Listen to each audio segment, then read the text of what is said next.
Absolutely. I tell you what, when I went to Russia and I was heading down to Vashma, I'm thinking 50% chance I'm getting kidnapped, right? I mean, so I put it right at 50%. And but no, I showed up. They were great. They were fantastic. They just you're right. They were following through with their end of the deal, Yeah, which was that's really nice of incredible. them.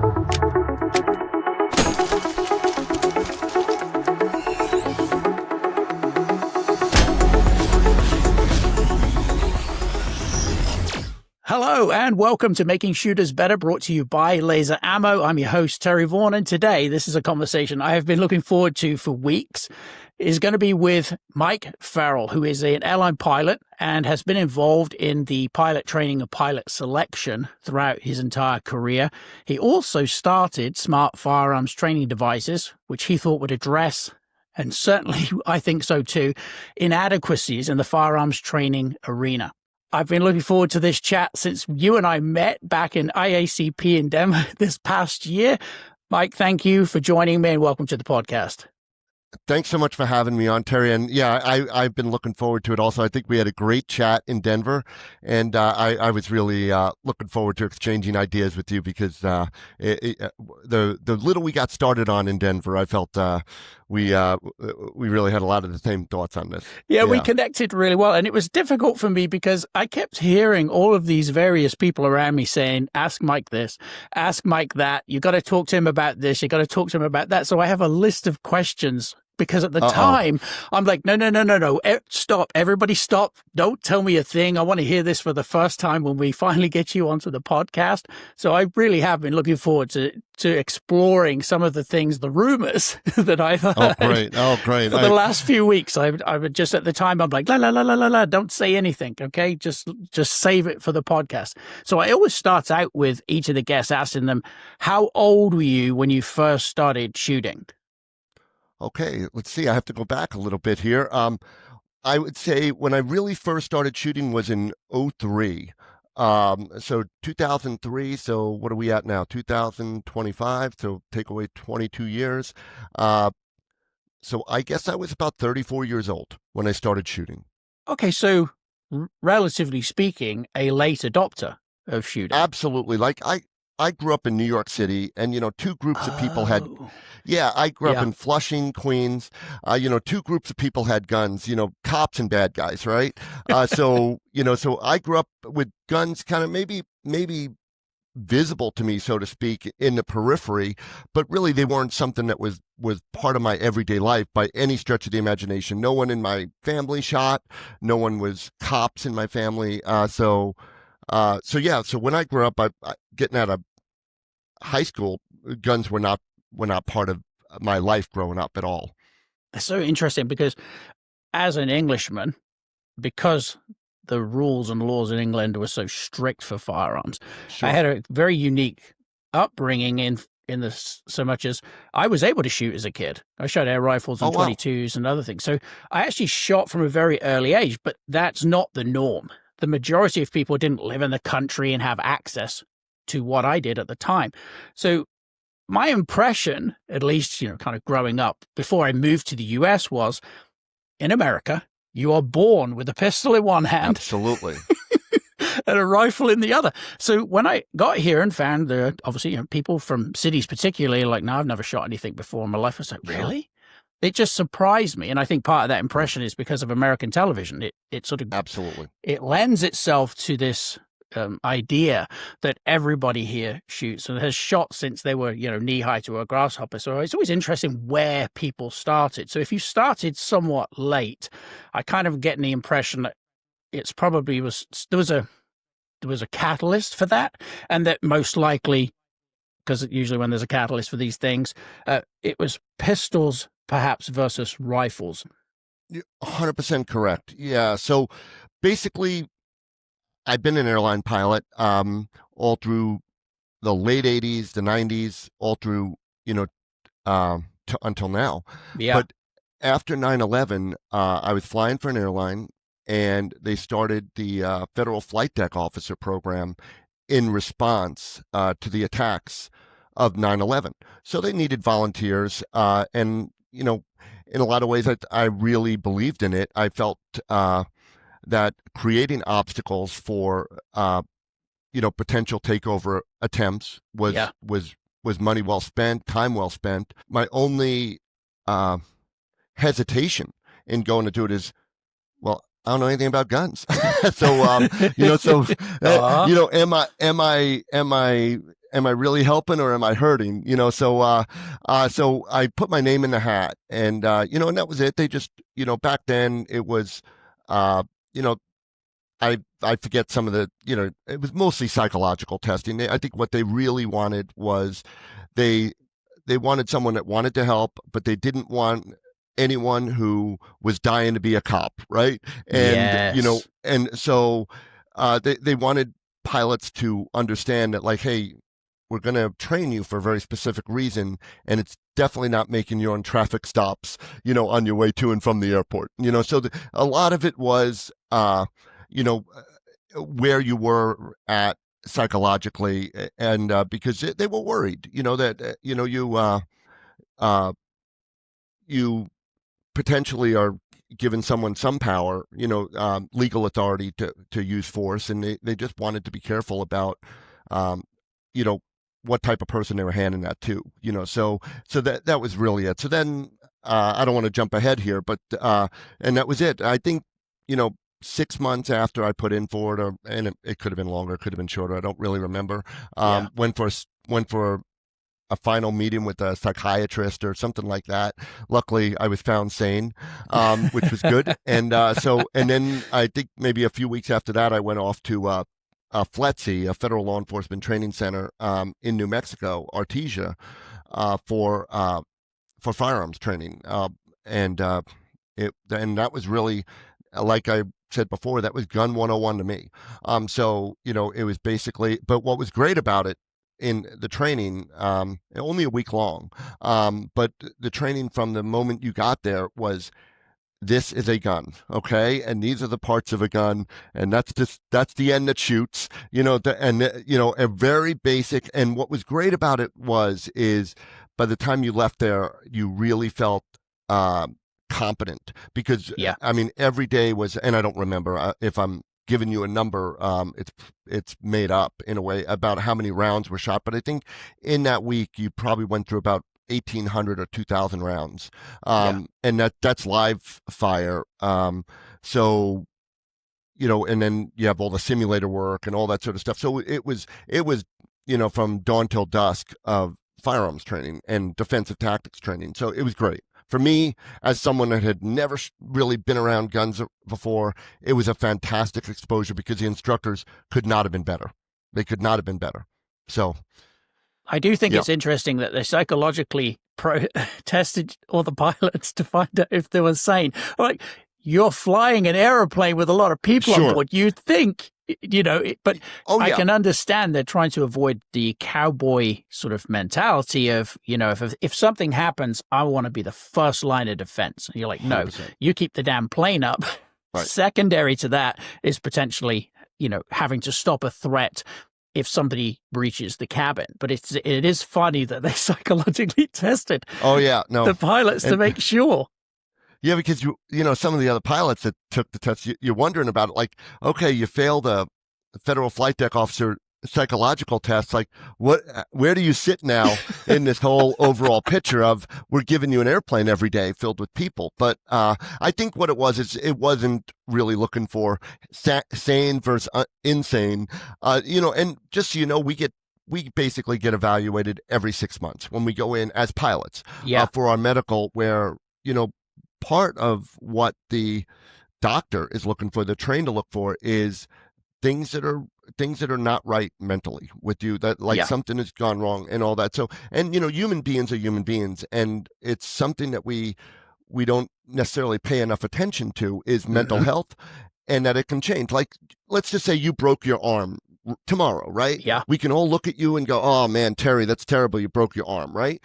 But if you had any type of a mental problem, none of us respect it, right? We don't really acknowledge it as being real, and so that is a problem with mental health, I think, in this country, is that we don't really acknowledge it. But the airlines do a great job, and I will say this, of having the doors open to pilots to say, hey, I'm going through a divorce. I'm going through this in my life. I'm really having a rough time, where, you know what, immediately you're pulled out of the flight deck without any of the real uh, repercussions that go with saying, I can no longer do this. What you're saying is, I can't do it right now. And I personally, I'm all for that, because you need those doors open to allow people to say, I need time to work out whatever's going on with me. I need help, whether that's, you know, uh, there's a lot of things that go wrong. Alcohol, there's, drugs, there's all these things, and the way the airlines in general do it, I'm really a fan of, in that that pilots can walk in the front door and get help, and because when you're hiding something, that's when all the problems happen, So so back to, I apologize, I was a bit of a off ramp there, but yeah, so that No, was it. not So at all. past it, so I think I went to Artesia. There were probably, and again, I probably not remembering it correctly, but probably 60 or 70 pilots there with me at a time. So every week they're running 50, 60, 70 pilots through. And they were experts at getting, by Friday, having you be really proficient at it. And, so it was great for me. It was a fantastic experience, and I learned a lot. But I also learned some things that, like, wow, we could probably do better here, as on the law enforcement training side. And nothing against the instructors or anything for what they were able to do in a week. Yeah. But well, I just want to go back for a second. I don't judge the psychological testing negatively. I approve that message, because if there's one thing we need, it's a safe place for an individual who is experiencing something, traumatic, or a trigger that, potentially in their life, to feel safe enough to say, hey, I'm having a really rough time right now. X has happened. It could be a death in the family, could be a divorce, it could be, a myriad of things. But that person should feel safe in stepping out of line, so to speak, and saying, hey, look, I just need a few weeks or a couple of months. Absolutely. And the airline should bloody give it to them. There's a couple of things I look for when I get on a flight as a passenger, and I travel frequently between laser ammo and speaking. Sure. I want to see a guy with gray hair who looks like he's got his shit together, or a woman, I don't care. Sure. But I don't want them to look youthful, or overly youthful and overly exuberant. I got on a plane not too long ago, and I'm like, does his mama know he's playing pilot? This guy looked like he was 25. And sure, I'm sure absolutely qualified, but there's something about seeing some experience and calm in the pilot when you meet them. Oh, absolutely. That sits well with most people. Yeah, to ease your fears. Yes. Because at my age now, I'm 56 now, everyone seems young, right? Uh-huh. So, I used to be, and it seems like yesterday I was one of the young guys, right? I was one of the young guys, and now I'm one of the old guys, and we all complain to each other about the young guys and all this sort of stuff. But the reality is, they do take different things into the cockpit, and a lot of them are good. And what I mean by that is, I grew up in a culture where the captain was almost godlike. Okay. Yeah. So in that, the captain was, you could question him, but then he'd lower the boom and we'd all go with it. Where now we don't have that type of culture, and these kids, in a way, so to speak, they wouldn't put up with that culture. So they demand to be heard, and they're very, where I would say, and I'm saying this in a positive way, they're much more rules focused than maybe we were back 30 years ago. Okay. Yeah. Where we just, we were very mission focused, so to speak, like get the plane to where it was going, obviously evaluate if it was safe. But out of all of that, of all the misjudgments, so to speak, that led to crashes over the years, when in the 90s we were losing an airplane worldwide, and with a lot less flying out there. We're probably doing, worldwide. Again, I love to make up numbers and pretend they're real, but let's just say the aviation business was a quarter the size it is now. And that may be accurate, worldwide, probably losing a jet every week somewhere in the world. Right. And now we're maybe losing a jet every 6 to 7 weeks somewhere in the world. One, and that's just one going off a runway with no fatalities or whatever, but basically an accident, if you had to do the math on that, the accident rate is it's just tiny compared to what it was back in the early 90s. And, there's technology drivers there and all that, but a lot of it's culture, in that, where all these rules that, we say are written in blood, right? It takes a crash, to say, hey, we're going to change something. And the young pilots, these young men and women that I fly with, they, to our old guys' frustration, sometimes they're very rule focused, but it's great. Okay. So when you get on that plane and you see that 30-year-old captain or the 28-year-old captain, at the end of the day, I find them to be great. I really do. I feel very, comfortable about the aviation industry that's being passed on, because I do not worry about I worry about my kid getting on a plane because of the drive to the airport. Okay. When he's taking a flight, I really worry, oh boy, I hope he doesn't crash the car, into a median or something like that, typical 22-year-old driver, right?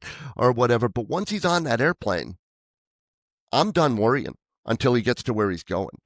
So that's as someone that's in that industry, I don't worry about him when he's on that plane because I know the people and I know the checks and balances that go into moving that airplane are extreme. And that's some of the things I'd like to even, down the road when you decide in your infinite wisdom, when we'll talk about it, why some of that is good to kind of come into the firearms training, so to speak, and firearms employment. But yeah, so back to you, Terry. I'm sorry.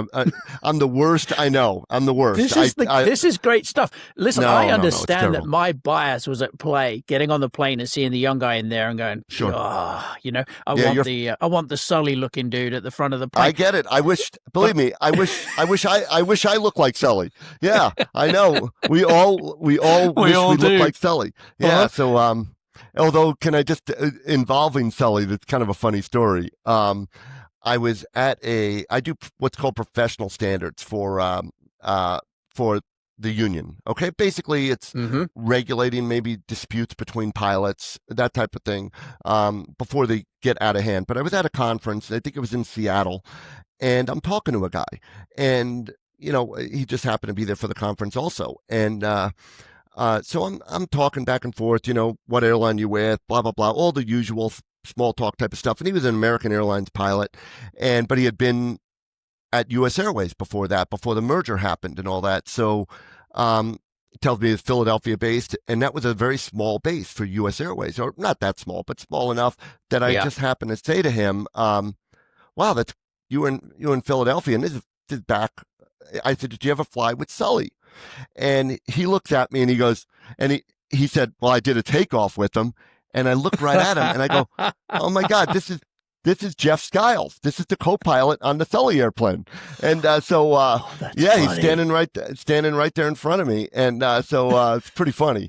And and I think he just retired. I just saw something about that. But it was a pretty interesting moment where I was actually talking to the first officer that went into the Hudson with Sully, and I had no idea. Yeah. So it's pretty funny. That is. It was a one-way trip, but I think he had told that joke before, but I think they actually had flown together quite a bit. Before they went into the Hudson together, but he was definitely with them for that one, so it's pretty funny. Oh, that is funny. Oh, yeah, that would have cracked me up hearing him say, "Well, yep, one way." That's what I did. Yeah, the well delivered line, regardless of the background. Yeah. All right, mates. If you're a firearms dealer, a range owner, or an instructor, and you'd like to magically create another revenue stream for yourself without having to necessarily sell a kidney, becoming a laser ammo dealer might be the best move you can make for yourself in the next 12 months. Our dry fire gear trains new shooters, old shooters, competitive shooters, even that one guy that insists he was really good back in 98. And for my law enforcement listeners, if you're tired of watching your ammo budget evaporate faster than the truth during a traffic stop, Laser Ammo has your fix. Recoil kits, simulators, CQB targets, force-on-force training tools, all the stuff that makes officers sharper without you having to burn through a single live round. So whether you're teaching civilians, training cops, or just want gear your department will actually use on the daily, reach out to me, Terry, at laserammo.com, and I'll get you squared away with a kind of high-speed, low-drag, skills-building gear you'll wish you'd invested in years ago. Now, back to the episode.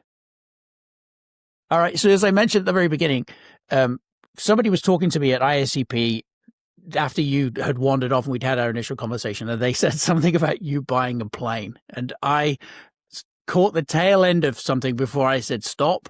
I need to get Mike on the podcast so he can tell this to me and everybody who listens for the first time. So I'm going to grab my bag of popcorn. I'm going to sit back while you share this airplane that you bought and all of the peripheral details that I'm sure are going to be entertaining as all get out. So I'll try to make it as entertaining as a third party possibly made it. But yeah, so I was actually flying for an airline called Tempelhof Airways over in West Berlin in Germany when the wall came down. So I was there for, when the night the wall came down, and I was flying a Learjet for German Air Rescue. So, and I would go into East Berlin quite a bit, crossing over at Checkpoint Charlie. We had this weird ID that's somewhere in my garage that I really am dying to find because it's probably kind of cool if I looked at it now. So after the wall came down, all these places in East Germany that were just places we flew over. We had these 3 corridors that would go into West Berlin that were set up from right after World War II. So the Russians had taken over East Berlin, and then the rest of the city was divided up between the French, the British, and the Americans. So 4 sectors of Berlin, but really, in effect, for control, 2 sectors. There was West Berlin and East Berlin. And while we could go into East Berlin, the rest of East Germany was completely off limits. So once the wall came down, and to be honest with you, there's parts of the story I don't really remember perfectly, but my roommate and I, this guy, Brett Anderson, one of my best friends in life, he unfortunately passed away a couple of years ago, but he was a United pilot before he passed away. But we were roommates in West Berlin, and I could tell you other stories that have nothing to do with this, what a maniac he was. But so anyway, so we decided to start driving around East Germany for, I don't know why, but because we could all of a sudden. You could. So, and to be honest, it's kind of a difficult side of this story is I needed him because I did not have a driver's license. Okay. So I was, I don't know what I was 18 years old when I got hired at Tempelhof Airways by accident. A whole different story, but they didn't think they were hiring me. They thought they were hiring someone else until I showed up there. And so when I showed up there, but I grew up in New York. I'd never really left New York before I went to West Berlin. And I never had a driver's license because I didn't need one. So when I was over in West Berlin, I just never got one. So now the wall comes down. So I needed this guy if I wanted to see East Germany, I needed Brett Anderson because he could drive. And driving, even though I was flying a Learjet around, the idea of driving a car was so exotic to me that it's like, wow, this guy's got this special skill that I can't even fathom acquiring. So he can drive a car. So we'd go out into East Germany, and it was, if you ever saw the movie, what was that one called? Lord of War, okay? With Nicolas Cage, okay? When he was in Ukraine, it was different further to the east, but basically you'd go into these bases that now the gates were open, and we'd walk into these bases, and literally there's MiG fighters all over the place. There's just no people there, and you'd go into these bunkers, and the fact that no nothing really bad walked out the front door. I have no idea how that happened because I walked into bunkers where it was literally, floor to ceiling of munitions just sitting there, and anyone could have walked out with them. I mean, there was no one guarding it. I mean, half the Russians had gone home. They weren't being paid. The East Germans wanted them out. No one really knew what to do in this flux. But in one of these visits, we got to this Russian Air Force base, and for whatever reason, they let us in, and but because there were people there, and so they let us in, and I end up, they had these L-29s there. It was actually a different type of L-29 than I ended up getting, but L-29 was a light. It was a jet trainer, but it was also used for tactical reconnaissance. That's what these were. And they scammed me on this, just so you know. It was part of where my not being that bright it came back to haunt me. But so there were tactical reconnaissance L-29s there, and there were also light attack L-29s that were being used, but those were kind of few and far between. So these are all types of planes, right? Forgive my ignorance. I apologize. Yeah. So it's a two-seat jet trainer. So the Russians would use it in its training role to train a pilot in flying a jet before he would move on to, let's just say, a MiG-29 or something like that. Something really high performance. This thing, if you really got down to it, it was designed so that you could take a kid who was 18 years old with maybe 20 hours in a piston, a little prop plane, and then you push him in this airplane, you fly him around the pattern a few times with an instructor, and 18-year-old kid, he's going to be flying this thing around alone in a week or so. So it was relatively simple to fly. It had some quirks that were interesting. But anyway, back to the story. So we're talking all these Russian, commanders of the base and all that sort of stuff, and they don't know what's happening. They're just told to sit tight, wait, and so I was just thinking, man, I'd love to get a ride in one of these things, right? Because it'd be kind of fun, right? So so that'd be great. And I'm asking them, what would it take? Just, do I buy the gas? What do I do to get a ride from one of you guys? Because I'd love to get up in one of these things. And says to me, well, why don't you buy it? And I said, well, what are you talking about? He goes, you know what? We'll sell it to you. So I said, all right, you know what? Like what? How much? I don't know. Like he's selling shoes or something. You want to buy it? You want to buy it? So I said, well, how much would it be? And he goes, oh, it'd be, you know what? I don't remember when I tell the story if he was using a calculator or paper. At that part, I don't really remember. But he like does some basic math, and he said, well, that would be, and again, Mike Farrell making up a number. That'll be 46 million rubles. Oh, well, that sounds like quite a bit. Hold on, let me do the conversion here. Well, that's $2,700, right, for this jet fighter trainer.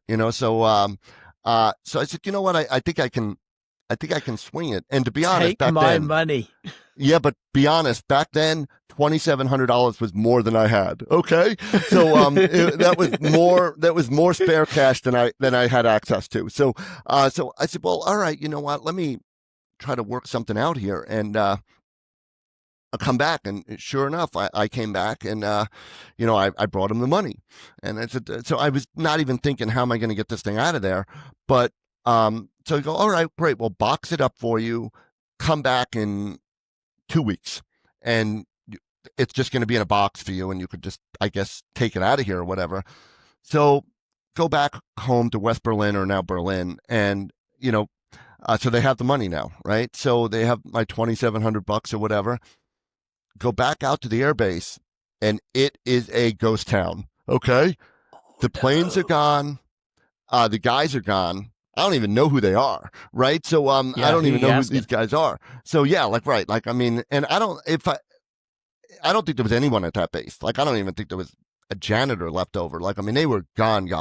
So I figured, well, I guess I learned a lesson in in getting scammed. So I just go I just move on with my life. And we were in the process, the wall was down now, and we were actually being deported out of West Berlin, all the American pilots. So just to back up a little bit, they needed American pilots to fly in and out of West Berlin because of the Four Powers Agreement after World War II. You had to be an Allied pilot. You had to be either British, French, Canadian, or American, basically. So now they had all these East German pilots they had to get jobs for.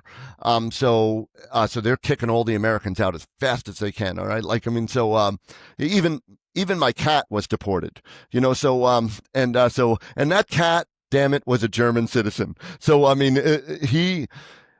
really, if anyone was wronged in this entire falling of the wall, it was my cat. You know, so forced to move to America, you know, with just the clothes on his back, you know, but anyway, go back and I move on. I go to the United States and I get a job with the airline up in Boston, flying for a commuter airline up in Boston, just, there. And out of nowhere, I get a call from the Russian guys and, they said, man, we're really sorry.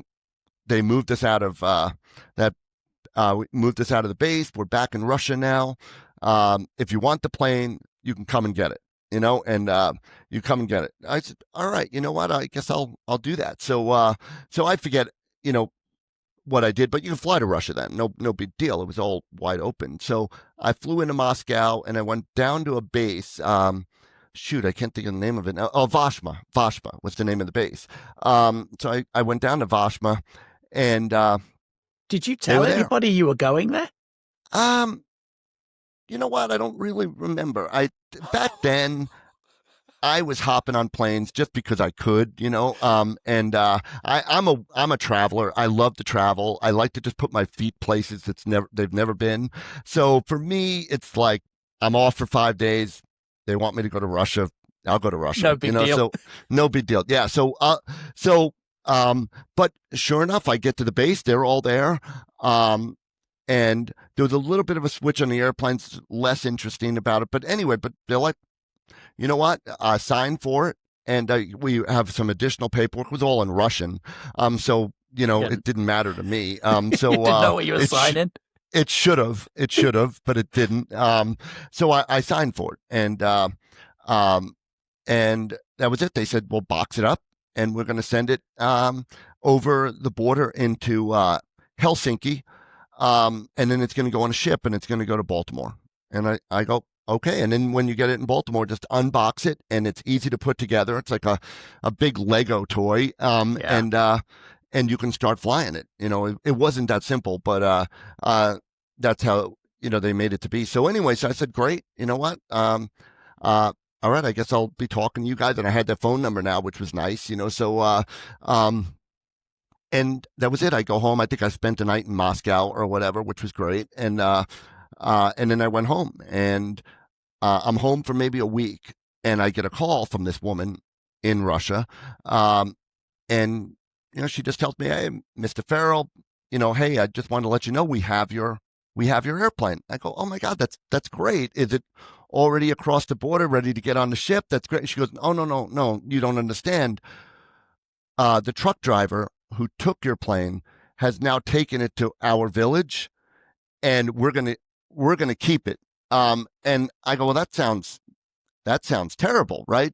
That's not good news at all. That's my airplane. Yeah. So, but I mean, that's not good news at all. And she said, the only way. I said, all right, well, how do we work forward from this? Like, what do we do here? Because I did get the feeling they didn't really have a whole lot of use for this jet trainer. So, you know, so what's the next step here? And she said, well, you know what? The only way we can get this plane across the border to Helsinki is if you pay us off, you know, and again, making up a number, you know, 7 million rubles or whatever. Oh, wow. That sounds like a lot. Hold on. Let me do the math. All right. $57, you know, so I felt, I don't know what made me want to do this, but I felt like I have to negotiate because if I just say, I'll pay you the $57, they're going to say, well, that was too easy. Right. So I said, man, I'd love to pay you guys, but I can only do, again, I'm making up a number. I don't remember what Yeah. the rubles were. I can only do 4 million rubles. That's the maximum I could go. And let's just say that was $38 or whatever. That's all I can do right now. You're capping me out. And she said, well, no, let's just make it, she added 1 million rubles to it or whatever and said, what about, and I go, you know what? Fine. I'll Western Union you the money. And that I shouldn't have done because if you think about it, gave them no reason to drive that plane all the way to Helsinki, but they did it, which was great. All right. So I Western Union them the money. I forget. And back then it wasn't like computers nowadays. You had to go to some office and, there was all sorts of routings and it was a mess, so, Yeah. at least it was for me because I'd never done it before. But anyway, but yeah, they put the plane on a ship and 3 weeks later that plane arrived in Baltimore. There was some issues on arrival that were just I to be honest, I'll leave the story there. But yeah, so but in essence, we ended up with this jet that my dad and I put back together. He's he's certified as an aircraft mechanic, and I hope he doesn't. Watch this thing, but I don't know if he's a very good one.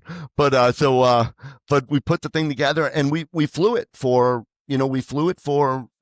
God, it had to have been 7 or 8 years. We flew it around, and every time we had a little extra cash because filling this thing up with gas Oh, was, I'll bet. I mean, you might as well take out a mortgage, So, I mean, it was. But back then, I didn't care. What I mean by that is, if I had extra money, go buy some gas, go flying. Who cares about retirement? I'll probably be dead before then anyway, so, what's the big deal? So, but yeah, we flew it around for about 7 or 8 years and I ended up selling it to a guy actually out in Arizona, who took the plane and then he flew it, until he was actually, he was killed in a helicopter crash, but he flew my airplane around for quite a bit. And, yeah, and the airplane's still out there flying. I believe it was racing in Reno Air Races last year. I think I just Googled it. I was curious. Yeah, it's See still what it was up going. to. Oh, still going. Oh, yeah, those airplanes are going to be going forever. I mean, they were well built. They were, and if they're well flown, they're easy to Yeah, looked fly. after. Yeah. Oh, yeah. So anyway, that's that story. But yeah, pretty interesting. That is hysterical. Yeah, it's pretty Do funny. you had no problems with this? Because I know nothing about aircraft. So did it look like a MiG? Yeah, it wasn't as cool as a MiG. Okay, so it had a straight wing on it and what's called a centrifugal flow jet engine. Okay, this is back from World War II when they first made the first jet engines. They were, so you know what a jet engine looks like. You get on Yeah. an airplane, you see it. Air goes in the front. It gets compressed by these big compressor blades. It goes into a burner can. You light it off, and it goes out the tail end, and that's a jet. Okay, that's really, and that's called an axial flow jet. Okay, back then it was centrifugal flow, and it was a mess. It looked like something that a Doctor Strangelove, right? Like, I mean, it was complicated. I mean, but the problem with those old engines, the one thing that could kill you on that airplane is if you were on final approach and you ever pulled all your power off, it would take almost 20 seconds to get the power back. So if Oh, yeah. Oh yeah, so you would normally fly with the power pretty much spooled up. So up at, and again, I don't remember, but it was quite a bit. And you would use these actual clamshell speed brakes that were in the back, and you would regulate your speed with the speed brakes, and you just had to kind of figure that out on your own. Because it was really, back then there was no real training. You'd get this plane, and the way people were getting type ratings on them, or to get rated to fly these experimental Russian jets, is the FAA would come out and they would just watch you go around the pattern 3 times and do 3 landings. And if you asked them, okay, great, you're going to come in this thing and watch me fly, and they'd be like, hell no, I ain't getting in that thing with you. So, if you get around the pattern 3 times and you're alive, we'll sign it off. And and that was it. So I think I still have it on my license on the back of the thing. It's I'm rated in the L29, and I hope they never make me remove that because it's my coolest little rating, So of all my aircraft ratings. So, but yeah, after I sold it, I never flew another one of those. After that. So, and really, to be honest, it's right when we sold it was when I had my son. And it's amazing what that does to your risk tolerance. Yeah. What I mean, like before that, like I didn't think that I would get killed flying this little jet. It didn't even occur to me. But after I had him, I was thinking, man, this kind of kid needs me around, so I can't be doing this stuff anymore. So that was really what drove me. I sold it, and you know, and that other guy had plenty of fun with it. So I knew it was going to a good home, and I really liked that airplane. So the fact that it was going to someone that really loved it actually mattered to me. That's It funny. wasn't just a transaction. It was like this guy. I like this guy, and he's gonna really he's gonna take good care of her. So I sold it to him, and that was last time I ever when I flew it with him to get it out there. It was the last time I ever flew it. Yeah, yeah, That is crazy. Okay, yeah, an pretty wild. absolute first for me. I have never encountered someone that ended up buying and Yeah. importing a Russian jet. Oh, there were plenty. I mean, Phenomenal. and I hate to burst my own little story, but back then there were had to have been hundreds of stories like that of people buying them, and they're all still flying around here. I mean, Yeah. but those early '90s, I mean, there were crazy stories about how these things come into the hands of people in the United States. So Well, if the pretty wild. bases were all just wide open with ordnance sitting all over the place and nobody really monitoring the comings and goings, I'm surprised there wasn't more ending up. 100%. I mean, it was just the Wild West. I mean, the Eastern Yeah. Europe, right after the wall came down, was no one knew what the rules were, and I'm not so sure, that a lot of the Russians cared what the rules were.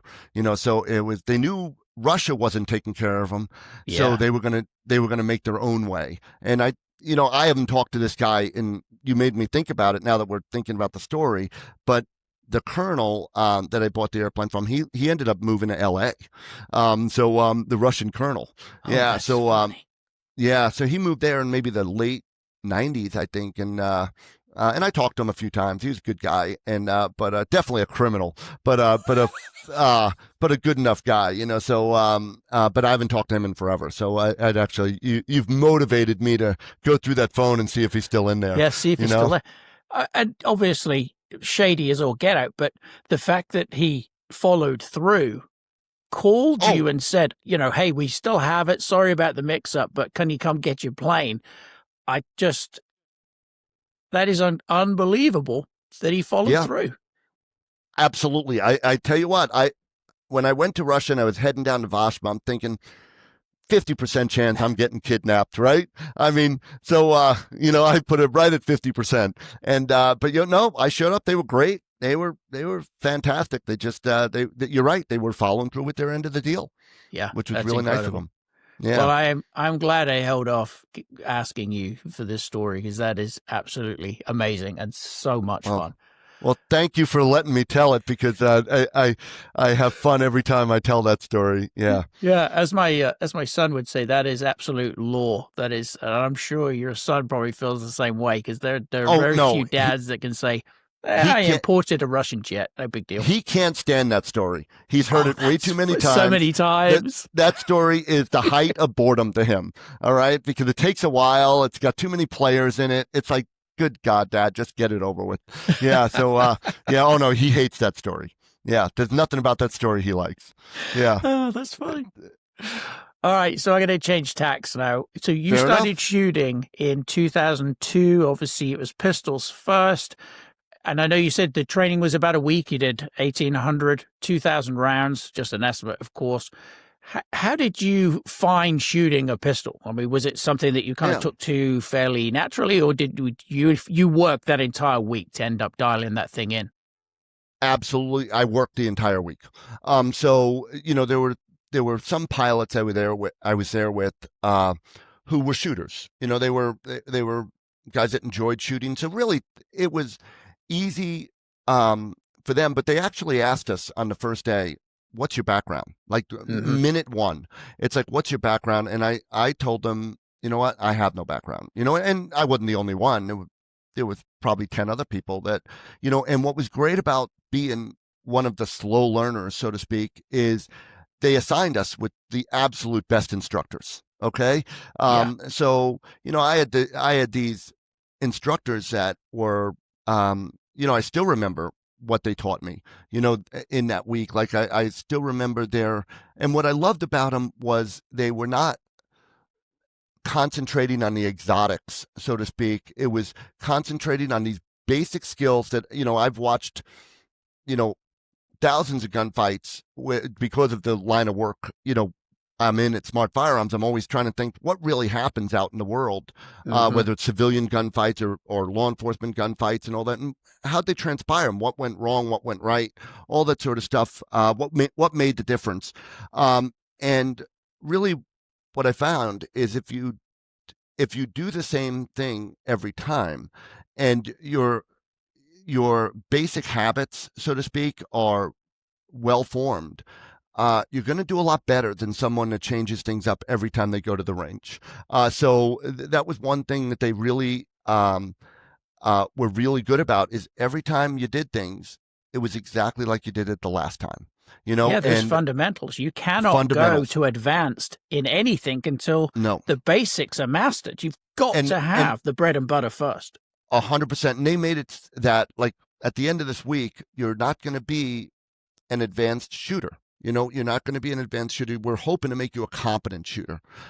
And when I walked out of there, I really did feel that, they gave me everything I needed to be a safe, and that's more important than anything. Is you're not going to hurt.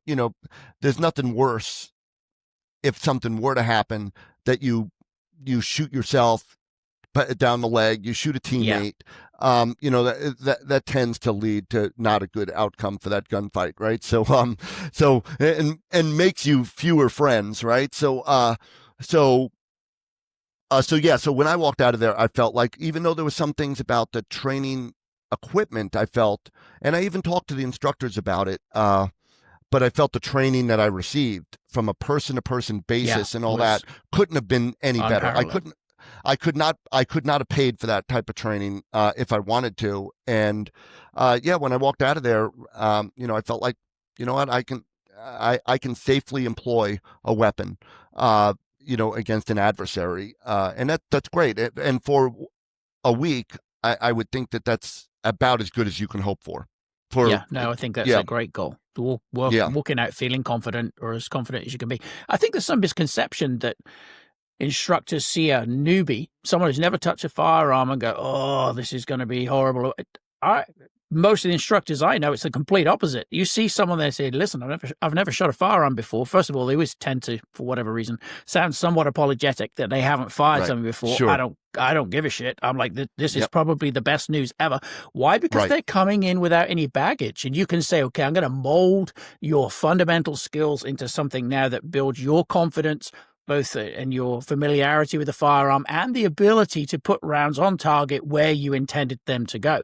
And so it was always interesting to watch.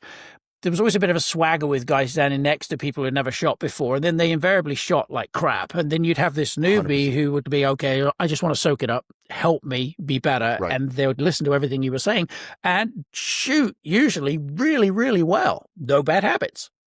Exactly. Oh, you're 100% correct. I mean, and I find that, and I'm, I defer to you on all these training things because I don't train other shooters. I'm basically involved in, I'm a firearms instructor on paper, but that's not what I do for a living. So I talking to high end instructors like you are really where I get my, my base of knowledge on. But you're 100% right. That's one thing instructors always say. Is like someone that comes to me and says, you know what, I've never done this before. It's music to your ears because Yeah, they don't come in with all the bad habits. And I do find that certain backgrounds in firearms, and this is not denigrating anybody, is they tend to lead to habits that are unhelpful in a defensive shooting firefight. And what I mean by that is, unfortunately, even a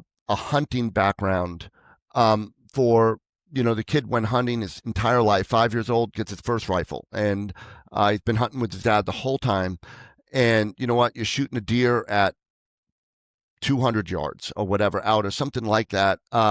It's very appropriate for that shooter to have his finger on the trigger for quite a long time. As he breathes and boom, on the exhale, it gets right over and discharges around. That is completely normal in hunting. There's nothing wrong with that. But when that is your background and you take that into pistol defensive shooting from me to someone 2 feet in front of me, to have my finger in the trigger guard for any amount of time and not indexed along the side of the frame is really unhelpful. And it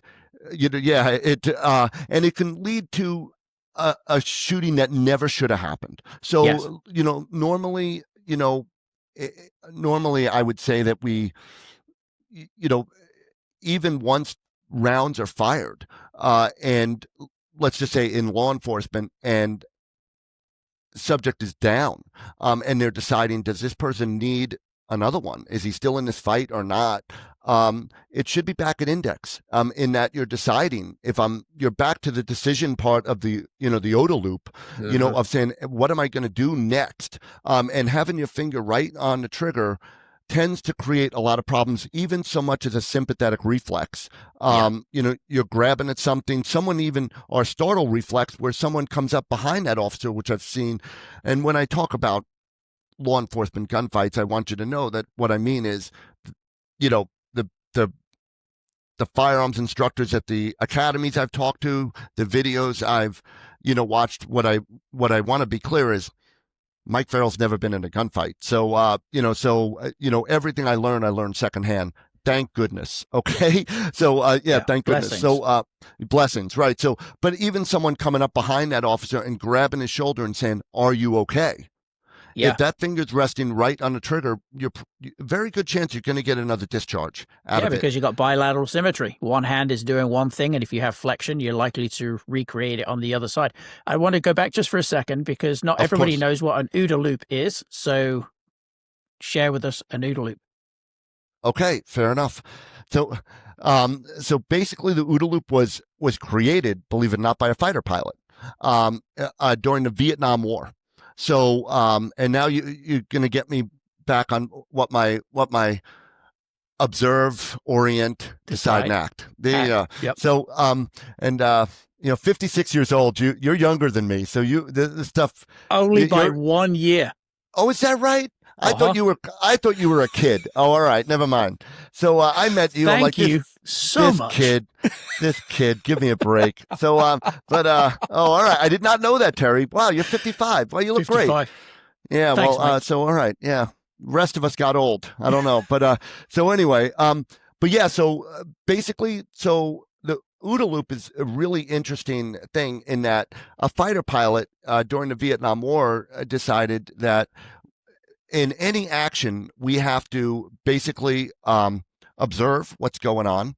Then we have to orient how we fit into this picture. And then we have to decide, and then we have to act. And all that takes time. Okay? So if you could disrupt the OODA loop of an opponent, he has to go back into this circle. Again, I'm not a fighter pilot, so I wouldn't know how they do things. But basically, if a fighter pilot were to do something that other fighter pilot's not expecting, that other fighter pilot, even if it wasn't the best move, and again, I'm not a fighter pilot, so I can't speak to any of that, is that they would have to say, what do I do to this? And that slows them down. So, and even people that, I always joke around that Mike Tyson understood the OODA loop better than any person alive without probably knowing what the OODA loop was. And what he said is, they asked him one time at a pre-fight conference, they said, they said, and I forget who he was fighting at the time, but, it was back when Tyson was Tyson, right? And he was fighting someone, and they said, well, they have this plan. and they're going to do this, this, and this in the first round, second round, third round, and then in the fourth round, they're going to put you down in the fourth round. And he said, everyone has a plan until they get punched in the face. And I felt that was the best explanation of the OODA loop that I'd ever heard. And that's true. When things happen that we're not expecting, we have to go back through the loop. There's a cognitive process of resetting and beginning again at the opening of observing and then orienting. 100%. Like, you've even seen it with active shooters. So let's just say a shooter is moving through a school, okay? And there's really no one there with the firepower to go up against this guy with the AR-15, right? That's moving through the school. There's nothing that's going to be able to challenge him until the cops arrive, right? So, but he goes into a classroom, and I forget which shooting this was, but someone just threw a chair in his general direction. That chair didn't come close to him. It wasn't going to cause him harm, but he stopped for a moment. Then he moved on. He went back. He went down the hall to the next room because something happened that he wasn't expecting, and he didn't like it. And he had to reset. He observed it. He had to reset. He had to orient himself, but he didn't like that room because that was something he did not expect. So you know what? He moved on, and it's another. So I would say it's a really important to understand how the OODA loop affects you, but it's also very important to understand how the OODA loop would affect your opponent. And that it's just very important to think about that if you're thinking about defensive encounters, in my opinion. Agreed. Yeah.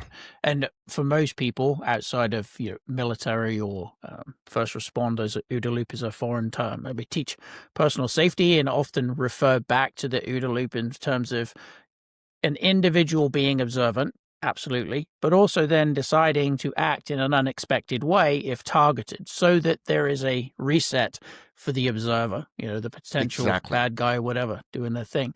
But you sort of touched on something there with the pistols, and especially, and this is something I think that there is something to be said for starting with a shooter that has no bad habits. Absolutely. But there's also the challenge of getting a new shooter to not put their finger on the friggin' trigger until they're ready to actually shoot. Because ergonomically, the firearm is set up for that to be comfortable. That's exactly 100%. Where the index finger goes. So it takes a cognitive decision. Okay, I'm not on my sights. I'm not about to shoot, so I'm not going to be on the trigger. And so one difference, if there's one that you could kind of throw a little criticism at for new shooters or inexperienced shooters, is that urge constantly to be on the trigger. And you're like, no. Please don't. You're not on the sights. You're not shooting right now. Fingers off the trigger. Yeah. And I've had experienced shooters do it as well. But the tendency is, especially with pistols, with the sight radius being so small and the firearm itself easily sweeping an entire room of people with one inadvertent move, is that, okay, keep your finger off the trigger, keep it down the sight. So that kind of should open up the door, I think, for you to sort of say, well, when was it that you decided training pistols generally suck and I'm going to create a better one?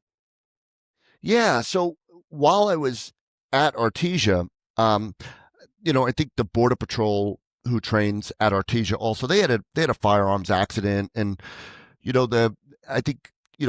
while I was there at another facility, the air marshals had an accident. So this is all within a 1 week period. And it just seemed like there's a lot of it. And luckily, most of the time, because it's a big world, most of the time, nobody catches that round, right? It goes into the floor, it goes into the cruiser door, it goes into something other than another human being. So the amount of accidents tends to get kind of buried in a way. Yeah. And I was asking my instructors because, as airline pilots, as a group, we're extremely risk averse. All right. I mean, you wouldn't think that with pilots or whatever, but what I mean by that is, let's just say, and I'm making up an airline, like Airline A loses an airplane in 2006 or whatever. Within 2 months, the FAA is in that room, the NTSB is in the room, and every other airline that flies that type of airplane is going to be in the same room figuring out how to never have that accident again. We'll probably have another accident, but it won't be that same one. Won't be that one. Yeah. It will not be that one. We're going to make sure it's not that one. We're not going to keep doing this one. So, and we all share data with each other, like all the different airlines talk to each other. That safety is not something that they use as like a proprietary. Yeah. We're doing something like, if, again, making up an airline, Delta Airlines came out with something that said, oh, wow, we think this is more safe. They would make sure that that information went out to every other airline out there. And then they could decide what to do with it. But it's definitely not something that goes like, well, this is great, we're going to keep this to ourselves. It's the opposite. So I talked to the instructors. I said, wow, that's weird that we're having all these accidents. And it doesn't seem like it's that big of a deal. And, the instructors, they were great, but they were funny in that they said, you know what, here's the problem, Mike. And I thought it was a terrible attitude, but from great instructors. It's like you put people in one hand, you put guns here, and you put them together, bad things happen, okay? And I thought, well, that's terrible attitude. It's just terrible attitude. And then I really started digging in. Because if you understand how a lot of firearms training works, it's split, okay? So you have the range, right, where we all stand out in a line, and you know what? They tell us what we're going to shoot. It's going to be 3 rounds, 2 to the body, 1 to the head, 1 to the torso, whatever. It's all pre-planned, and it's all very one directional most of the time, in that because you don't want to kill people in training, right? So when you're using live rounds, you tend to want to make it a very regimented event. You don't want people facing each other, facing back at the instructors. Mm-hmm. You don't want any of that with live weapons. So it tends to be a very regimented event, which is fine. And then it's great for building firearms competency. But I've come to the conclusion that it's not necessarily the most relevant experience for a shooter that's going into a defensive encounter. And I'll talk about that here in just a second. So the other half of the training is depending on what the organization is. It's either called scenario-based training, defensive tactics, or they're even split into both of those. And that's basically, for lack of a better word, the mat room, right? It's where we would do defensive tactics. You learn a little bit about how to fight, how to retain a weapon, all that sort of stuff. But here's the problem sometimes is that, they say that the firearms instructors, everything in life gets fixed with a 9mm. Okay. You have any issue, that's a 9mm problem, right? But with the defensive tactics instructor, everything in life gets fixed with an arm bar, right? Mm-hmm. Or, so the defensive tactics instructors, they tend to, as a group, they tend to really want to get their points across, which is great, but they tend to ignore some basic firearms safety violations because it's really, they say, well, they'll just fix that when you're over at live fire. But the problem is, that's right. Ask any Olympic trainer you say, like how many reps does it take to become an expert? And, I mean, it depends on who you talk to, 5,000, 10,000. The number's all over the place. But here is a number that one thing they all agree is bad reps are very hard to get rid of. You can't get enough good reps. So they, to overcome bad reps. So if I'm doing something wrong in the mat room and that's being ignored the whole time I'm in there, there's not enough time over on the range. That person goes to the range. To fix me. Absolutely not. So I was talking to some of the defensive tactics instructors who were amazing. They were amazing. And I said, so tell me why this is happening. A couple of them told me, they said, here, we'll walk you through it. We'll tell you the problem. What we do in here and what we do on the range are completely different events. They have nothing to do with each other. One is to get you firearms competency. This is to kind of build you a tactical awareness and all that. And we're not necessarily fixing gun problems in here. So, and we don't have the time to watch it. There's maybe 4 students to every instructor. So as long as the arm bar is going right or whatever, and I tend to look at that stuff as, I tend to look at any type of contact, so to speak, rolling around on the floor with the assailant and all that is something. I mean, you're a fighter. That much I do know about you. You're very comfortable in that event, that physical confrontation, right? That's not something that worries you because you'll probably win. Okay. But for the rest of us, that's not the same. Okay. So, I mean, my life, the most violent thing I do on a daily basis is the line at Starbucks. Okay. That is absolutely, that is total violence for me. Okay. That's as far as I want to push it, and thank goodness this morning I did survive. I hope you made it through. I prevailed. I prevailed. So, and that's the truth for most of us. So in getting into, physical contact normally is not going to end up well for people that are not accustomed to violence. And that's really 90% of us. I put myself in that group because I don't train on the side jiu-jitsu or any of that stuff that would just give you a general tactical awareness of, hey, what do I do when I'm on the ground with this individual? How do I work this situation and come to a successful conclusion? So I was talking to the instructors about it. So those guys, the mat room guys, are all about that fight, right? Is how do I win this one on the ground? And so I was thinking, how do we avoid this difference between the two? How can we avoid violations in the mat room and get them to be spotted early without it waiting for the firearms portion where we don't have enough time to fix it? And I came up with it right when I was in the training session. I asked one of the instructors, why don't we just put an alarm in the trigger guard? Everything we do in here, none of it's a shoot. None of it is us deploying the weapon and discharging it into another human being. We're just using rubber weapons, right? We're just using these little rubber weapons. We're hitting each other with them, and we're, all sorts of stuff, but we're not shooting them. So why don't we just put an alarm? And if someone goes into the trigger guard, it'll just go off. And instructor said, sounds like a great idea. If you invent it, you know what? We'll probably buy it. And so that's what I did. I went home from there, and and I don't want to bore you with this, but I knew I didn't know enough. When I went home, I got this friend of mine who was a computer geek, and he's going to help me design this thing and all that. And he was great. He was fantastic. But I didn't know enough about guns at that moment to really design something that would be useful. So I designed, I think it took us a year or whatever. We got it. We got like a patent on it or whatever. But, and then we sold it to a couple police departments. So we sold it to Chandler PD here, who was amazing in Arizona, and we sold it to NYPD, in New York, and just a few of them. But what was great about academies? So this was to the Firearms Tactics Unit, which in New York, but to Chandler PD, it was actually to the Explorer program. That's where they take kids and they train them to. It's more about, do you want to be a cop?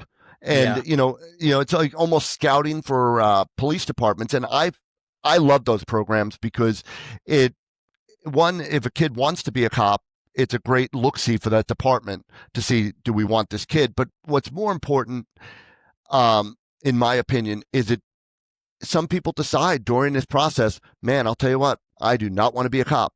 And I like that because being a cop, I think, is a tough job. I think it's a great job, for the right person, but I think it's a tough job. And if you don't want to be there after 5 years, but now that is your job, that's how you pay the bills, you're going to hate it, but you're going to stay. And you're not helping the department, or the community.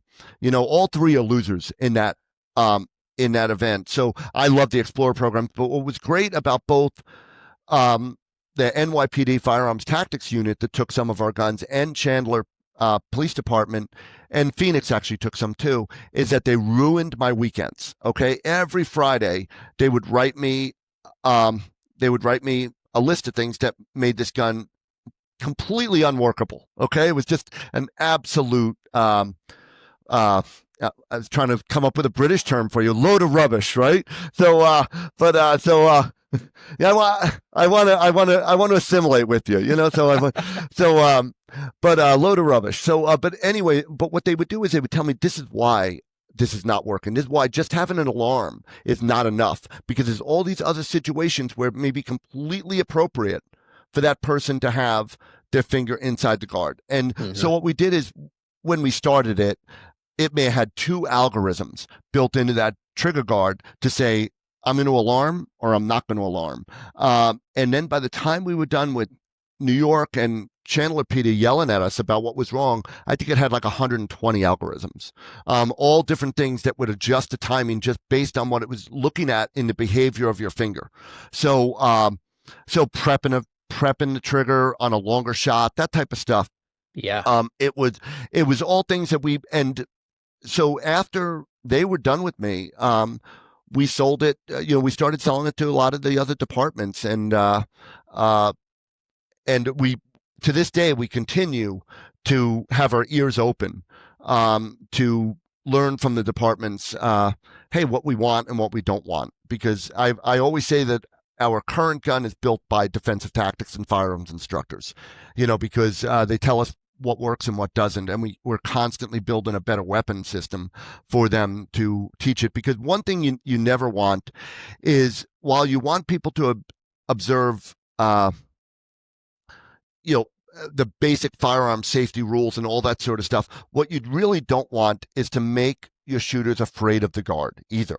Okay, you want safe, aggressive shooters. So you don't want the thing to be overly sensitive to alarming, because then you're gonna have people at index and then just be like, oh my God, let me just go in there quick. You don't want that. You want it to be very natural to what the firearms instructors expect from that individual. So our alarm whole algorithms are built to be a bit slower than whatever that department wants from their shooters.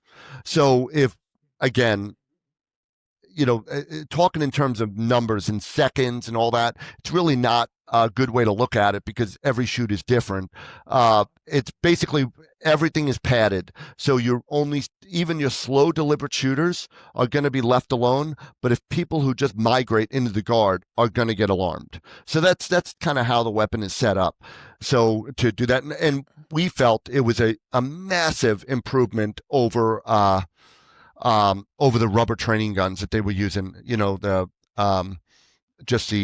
the pieces of plastic. Because one thing, and I'm sorry, I'll have to circle back on this. One thing that's really bad is, and this is bad in aviation, it's bad in firearms applications, is verbalizing what needs to be in action. So, and what I mean by that is, if I'm in the mat room and I'm going to let the instructor know, I'm going to let the role player know that I'm discharging that weapon into that person that I'm fighting. If with just a rubber weapon, I'm just going to say whatever word they want to use, but let's just say bang bang, right? I'm just going to orient the weapon toward the person, bang bang, and the play actor will either drop or they won't, based on what they've been told the rules are. But the problem with that is, there's been police gunfights that are caught on film where the first thing out of the mouth of an officer when they should be discharging the weapon is bang bang. Bang bang.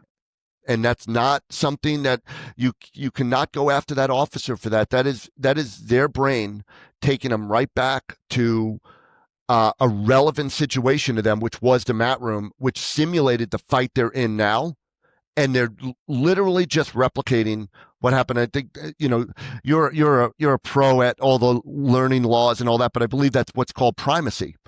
So if we go back to relevant events, what we learned last and what we learned first. It's like, but we forget everything in the middle. So all the little details in the middle. So we have to make sure, because those neural pathways, they're trained in. So Absolutely. Your brain likes efficiencies, and it doesn't like to veer off. And if it has a path, a well-trodden path from training that gets it from point A to point B, and the outcome in a training environment is satisfactory, or even the goal, then that's what your brain's going to go, okay, I know this. My stress was similar in this training environment. Now I'm in a real life stressful situation, but I'm going to go to what I did over here. which is why then the 100%. verbalization of bang, bang, which results in a horrible outcome in a real life situation, is so easy for the individual, under the pressure to end up in that same place. 100% correct. Exactly. So, it's this whole, we don't, and this is an old term, it's a boring term to use, but I happen to think it's true, is that we don't rise to the occasion. We fall back on our training. And that's very true in aviation. When I used to fly cargo, we'd have a lot more things go wrong. There were older airplanes, we're flying all over the world. And when I was brand new at it, I had a couple things happen in the airplane. I thought, well, these guys are the guys I'm flying with. They're absolute rock stars. I didn't think we'd get out of that one, right? And and really from talking to them about it, because I'm, you and I are the same that way. We like to talk to people. We like to and really drill down on people. And I talked to these captains and flight engineers that I was with on these old DC-8s that we were flying, and say, walk me through it. Like I was there, but I want. And what made you think of it? And it was never that they were just that cool. Okay. It was always because they built certain things into their habits that if this happened, I'm doing this because because my brain is not going to allow me to think about all these different things at once. So I'm going to take away my maybes and make them, make them definites. I'm just going to always do this. And, I always, I remember a situation. Do you mind if I go into something? Of course, yeah. Yeah, when I was brand new at Emory, it was called Emory Worldwide. It was a cargo airline that ended up being shut down by the FAA for all. Always a good sign. Always a fantastic sign of a well-run operation. But yeah, I was brand new there, and I was a fairly experienced pilot when I went to work there. I was 24 years old, but I'd already been flying. I'd flown over in Germany, for German Air Rescue and Tempelhof Airways, and then I was flying for that commuter airline for a couple of years over in Boston. So for a 24-year-old kid, I was not a newbie. I was someone that really understood flying. And I would say at 24, I was a seasoned aviator. So I get hired, and I'm in the right seat of a DC-8, which is a massively big, cargo plane. And, I go from flying from Boston and Nantucket, 1 week, and now I'm flying all over the world with these guys. And and it was amazing. As a young guy who loves to travel, I couldn't have asked for a better job. It was fantastic. But I was there for maybe, I don't know, on the line, maybe a month or so. And I was down in Guatemala City. And we were just taking a load of fabrics up to Miami.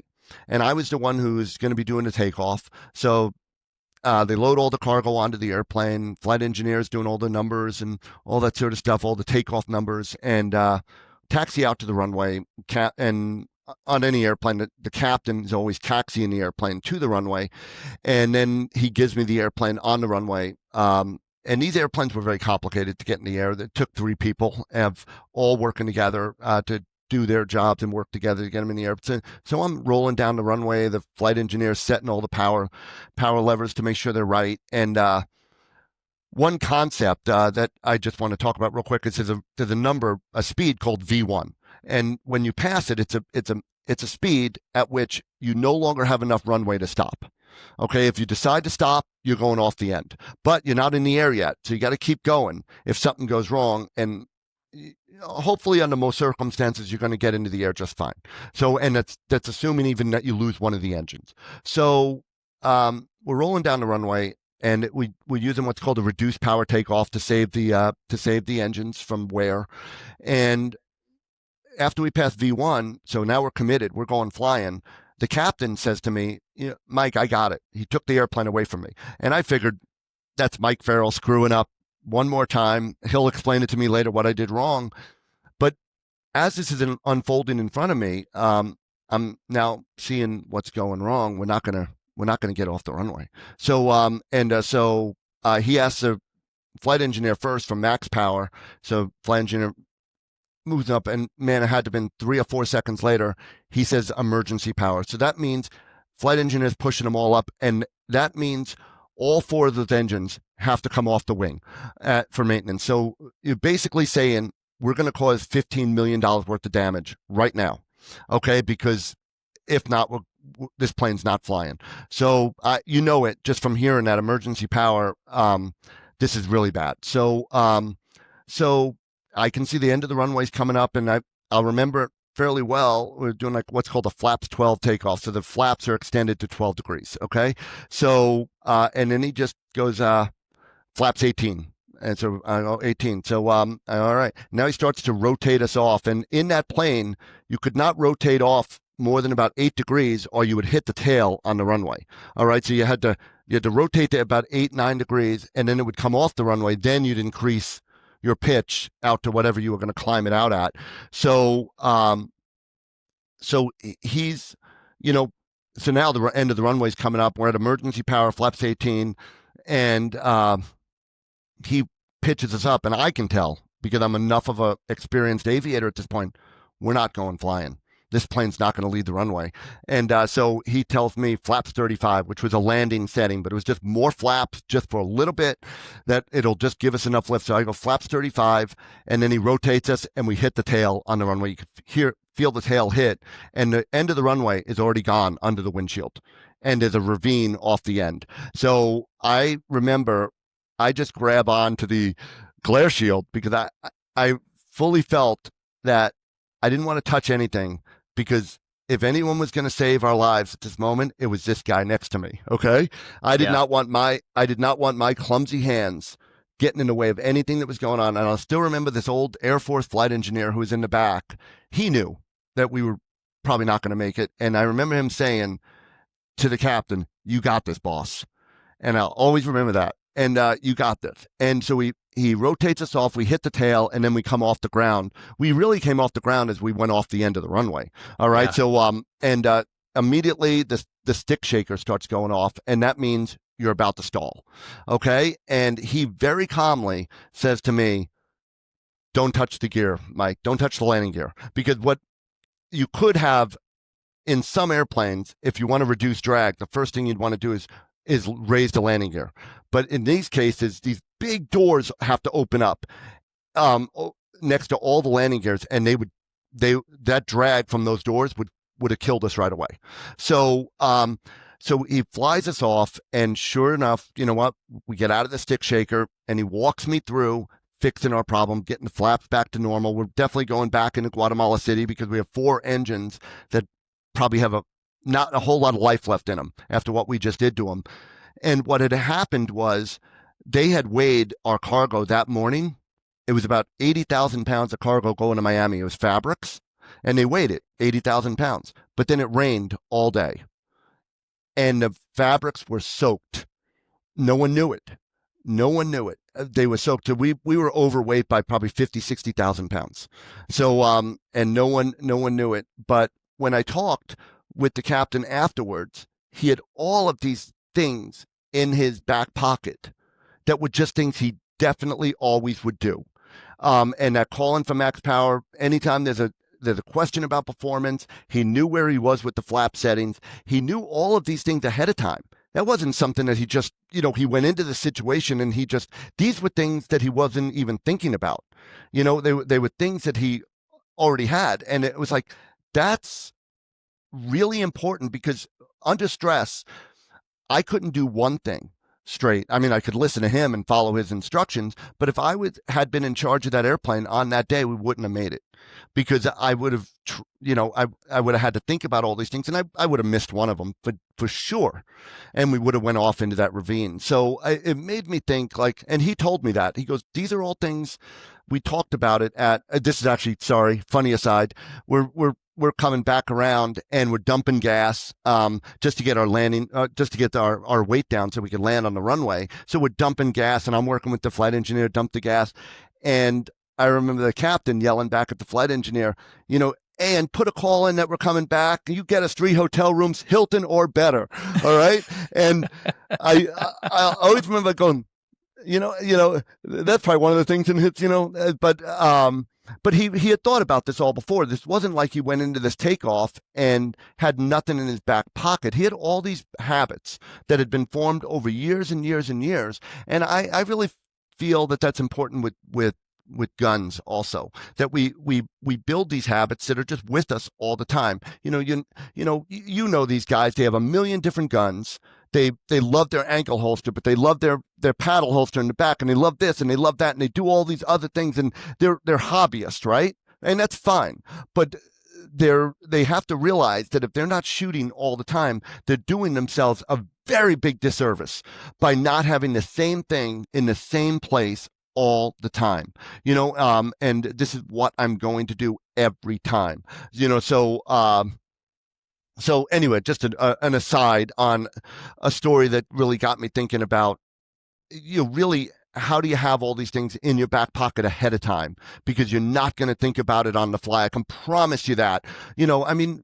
There's people out there. They're your SWAT teams and your special operators and things like that they're training enough that they probably, it's there, right? The stuff is there. The right stuff is there, where they can probably come up with a lot of stuff on the fly.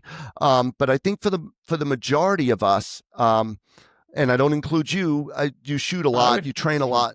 Yeah. But I would include me in that, because I run a gun company, but what am I doing most of the time? I'm managing the circus. I'm not at a gun range where I should be, and making myself better. So, I'm figuring out how to get out of some, tariff or something like that, I think having these things in our back pockets is very important. And I apologize. That was such a long story. I apologize for the aside there. Well, I think for most people, it's their capacity to manage the stress. And when you start talking about, special operations, SWAT teams, airline pilots who are, humble or too humble to admit it, it is a process wherein they have gotten so used to managing the stress that comes along with an icky situation that they never lose cognitive abilities. The prefrontal cortex isn't shutting down on them as it would with the layman or individuals who are not used to managing a certain level of fear or a certain level of stress. 100%. There's a few people, I think probably there always will be, that are gifted. They can just roll with it. Their cognitive abilities. I'm not one of them. I trained very, very hard, as most people do, to become competent under a reasonable amount of stress to make the best decisions, or at least the best decisions that are apparent in that moment based on the evidence in front of you. But for most people, that's not innate. That's just, can you handle that stress? Can you handle and manage your heart rate? Are you able to bring your heart rate back down and sort of put yourself back in the zone of being able to problem solve, right? You got to work the problem. 100%. It's a 3-foot world, and if you're in it, work the problem. But you've got to stay calm to do that. And I know when I was training self-defense and shooting or edged weapons, I was constantly putting pressure on people to see how they would then respond. Because when they felt for themselves how quickly the wheels came off the wagon, they're like, okay, well, that's a new measure of where you break, where the pressure was too much. Now we sort of reset the bar. Let's calm you back down again, and then let's try figuring out how we're going to deal with this, particular challenge. And of course, you sort of add to that pressure, in increments, or never trying to necessarily throw people over the edge. But I was amazed at how people could evolve into better problem solvers under pressure if they just got used to the pressure. And that's where, a lot of people, they never push themselves. They don't get uncomfortable. They don't go and enroll or enlist in some sort of competitive shooting event, something that will take them out of their comfort zone. They stay in their little bubble, as you said, carrying their fun toys in a variety of places, but they're never really testing themselves, from those places to figure out, well, it may feel good to have, let's say, a shoulder harness with your pistol, tucked underneath, 70s style. But can you get to it quickly enough in a defensive situation? Chances are no. So, it's how are people testing themselves, and how are they getting used to managing their own psychological and physiological response to stress? And then can they think through under under that situation. Sure. I 100%. You said it better than I could ever. It's exactly it. And you brought up a really good point. Is pushing yourself outside your comfort zone, in my opinion, is very important to just uh, the act of dealing with stress. It just that you know what, like you said, just go and sign up for jujitsu and go there and roll, right? Or whatever Yeah. it is. It's or if I although watching you shoot was very discouraging, by the way, just so you know, at IACP. It I was like, oh, the last thing I need to do is go shoot with this guy. Oh, I'm like a broken watch. I'm right twice a day. The rest I of the don't know time, about it's a that. That was pretty demoralizing. So to watch, you're an amazing shooter. But yeah, so I mean, but you're 100% right. It just it's you know um getting yourself outside that comfort zone and getting yourself to just be able to, even if it's not perfect, what you're doing. I mean, I always tell when I used to train pilots, I used to say perfection is the enemy of good enough, and I don't mean that in a training perspective. I mean that in the real world.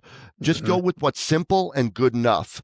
And don't back up to try to get perfect. Okay, airplanes have run out of gas while a captain has searched for the perfect solution. Landing without the landing gear is not perfect. But you know what? When you're down to 20 minutes of gas, it's good enough. It's good enough. To Sully, the river was not perfect, Wasn't but it was perfect. good enough. Yeah, And I I love mean, that the investigation proved that he didn't have time to safely do anything else. no, he did not. Yeah, he did not. And that is the whole thing that it's yeah, he went for good enough, and I think that was he stuck to it, and that's important too. Is that if you're constantly du- backtracking in your thought process, like, oh wait, whoa, wait a second, that's fine in training. I love drilling down on what went wrong, right?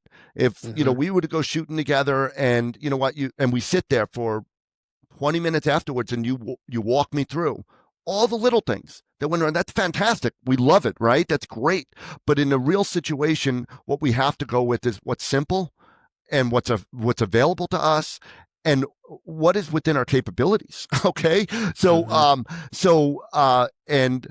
and sometimes, and that is just, hey, what's right in front of us. So having used the pistol that you ultimately created to help break some of those, finger in the trigger when it shouldn't be habits, one of the things I liked was the fact that when the alarm goes off, there's also a light on that pistol that allows everyone to know who did it. Because I can't tell you Yes. how many times at the range I've seen people with a finger on the trigger. I'm like, hey, your finger's on the trigger after you've done the drill or before they even Sure. start the drill, and they're like, no, it wasn't. Exactly. I'm like, dude, it did, and I wasn't quick enough to get a picture of it. Whereas that training pistol you created has the alarm and the light that shows them that exactly that they had their finger where it shouldn't have been. Oh, and that is exactly it. It just that going off, because all of us, if you were to say to me, Mike, hey, your finger's in the trigger guard, it's not even that I'm lying. I'll immediately go to index, right? And then Mm-hmm. I'll look down at it and what's Terry getting on me for? It was indexed the whole time. And I've heard that exact line enough times that I'm Mm-hmm. positive it's not the result of someone being dishonest. It's the result of them reflexively just basically going to index and then looking, and and they think that it was never there. So yeah, having the light go on for X amount of time, it helps it, and it gives them no way out, so to speak. It's like, hey, Mm-hmm. it was me. And it's self-correcting in a way. And what's good as an instructor is this is a weapon that you can release a student to, saying, hey, you know what, here's your ATLAP, and here's your targets, which I think, laser ammo targets, the best ones out there. Here's your laser ammo targets, boom. You know what, go home and shoot. What's great about that is it's self-correcting. So the Yeah. alarm goes off when they're in their living room. They go back to index. So you're not going to get them back in a week with a bunch of bad habits that have been thrown in from their Hmm. at-home regiments. You might have other bad habits, But that's one of the worst. it's one of the worst. Yeah. And you said ATLAP, so I know that's an acronym for something. Oh, yeah. That's Advanced Training Laser Pistol. Okay. So, and that is actually a term that Laser Ammo actually invented for the weapon we invented, and I've always loved that term. Yeah, so I've always It's loved funny. that term. Yeah, and Yeah, I've heard it thrown Atla- around so much that now, at this point, it immediately associates with your pistol. But yeah, I know there are a sure. lot of people out there that will have not have heard of it and Oh, ask. They're like, "Hold on, what am I searching for an ATLAB?" And I'm like, all right. So I've used your training pistol in a variety of different settings. Our IMITS, the interactive multi-target training system, we can set sure. up the targets all over the house. I've used it with a simulator. It's brilliant. And the fact that it does promote finger off the trigger, I think is marvelous. I'm very proud to say I haven't set the alarm off inadvertently yet. All right, I So love maybe it. that's my win. But who else, in addition to obviously hobbyists or police departments, as you said in the very Sure. beginning, have picked up the gun? Who else do you sort of see using this and benefiting from it? Oh yeah, NRA instructors, USCCA instructors, obviously are a big group that use our weapon in training classes because one real advantage for them is that they don't have to yell at the people that are paying them to be there that day. Sometimes, and you probably run into it, where you have someone that you really need to fix some things about what they are doing with the weapon, but you feel like, wow, you're just on them so much. It's like you're making it a less than enjoyable experience for the student, and that's not good because you want them to come back and continue to learn, right? So with our weapon system, it allows them to do playtime on their own and fix that problem, without you having to constantly be over their shoulder telling them what they're doing wrong. So, and for the students also, what's great about this for the student is, hey, you take this thing home and you're not going to, one, I like my personal thing is that I really don't like mixing up my real guns and my training guns. So it's just a training gun. It just identifies as a training gun. It's depending on the color, you get bright orange. That everyone knows it's a fake weapon. So you can go home and not have these bad habits follow you back into the classroom next week when you go in there. So, yeah, that's what I would say. Anyone that's interested in firearms training, whether it be a student or an instructor, law enforcement academies, these are really our markets, and use them with with the simulator, smokeless range. Yeah. It's a great weapon system to be used with smokeless range because uh, you know, you could just train with it all day long, and you can.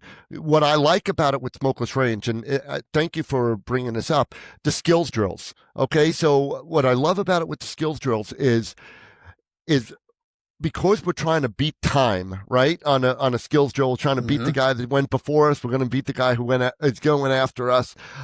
We tend to sit right on the break and go play, but we're going across. If you picture any of our skills drills, we're going across a bunch of no-shoot targets, right? Even if Yeah. they're out of order. So, what this allows us to do is penalize that person if they get the alarm. So now we make us go back to index. Call it. Hey, if you get the alarm, it costs you 5 seconds. And now you end up with a skills drill that's actually reinforcing until I'm on that target that I want, I'm going to be indexed. So which means as I transition from, the 6 ball to the 7 ball on our pool shooting, I'm going to have to go back to index. As I transition up on the screen or down on the screen, whatever, it changes the whole skills drill to where I found like sometimes the skills drills promote things that are problematic in defensive shoots to really actually reinforcing good habits that would come to play in a defensive shoot situation. That's just my own personal opinion on that, but when you try it with smokeless range, it really does work out really well with those skills drills. So that would be, and it's kind of fun. It kind of makes it into kind of a fun event where you and you're up against Pat or some other great shooter over there, where you can say, if you get the alarm at 5 seconds, well, between you guys, 5 seconds is the world. 2 seconds is the world. So with that being your penalty, you're going to really be careful about not leaving that finger in the guard as you do your transitions, and it turns it into a great event, great skills drill. Agreed. It was. So I know that people can get the ATLAP on laserammo.com, Absolutely. where we sell, obviously just about everything I can think of to make you better at shooting. But where else could people either find you or track you down or find your pistol or connect with you? Yep. So we're at smartfirearms.us. You could find me right through there. And yeah, as far as getting the pistol, it's right on Laser Ammo, and you go to it as the ATLAP. So and it's right on there. You buy it, alone, or buy it, I suggest as part of like this package, where you're getting your targets and possibly smokeless range, and then you have a full toolkit, and on top of all of that, I say to everyone, whether you're an experienced shooter or not, every now and again, go out there and get training. Go out there and what you and I were talking about 4 hours ago, whatever it was. Get out of your comfort zone. Get out of your comfort zone. Exactly. Get told you're wrong about a couple of the things you have. And I like that. That's what I do from time to time. I'll go for classes, and have someone tell me, hey, no, Mike, that's actually not correct. And it's good. It's healthy, and and it allows you to grow. Agreed. All right, that's fantastic. Well, thank you so much for taking the time to join us and share your stories I had a blast. And your wisdom today. It's been fantastic. Well, I really always enjoy talking to you, Terry. So thank you so much, and I appreciate your time. Thank you. That's awesome. All right, thank you for tuning into this episode. We appreciate you being here. Don't forget to like, share, and subscribe. It's an easy way to support the show and help us bring you the guests that you want to hear from. Until next episode, everyone stay safe, stay frosty, and we'll see you next time. Fantastic. Cheers, guys.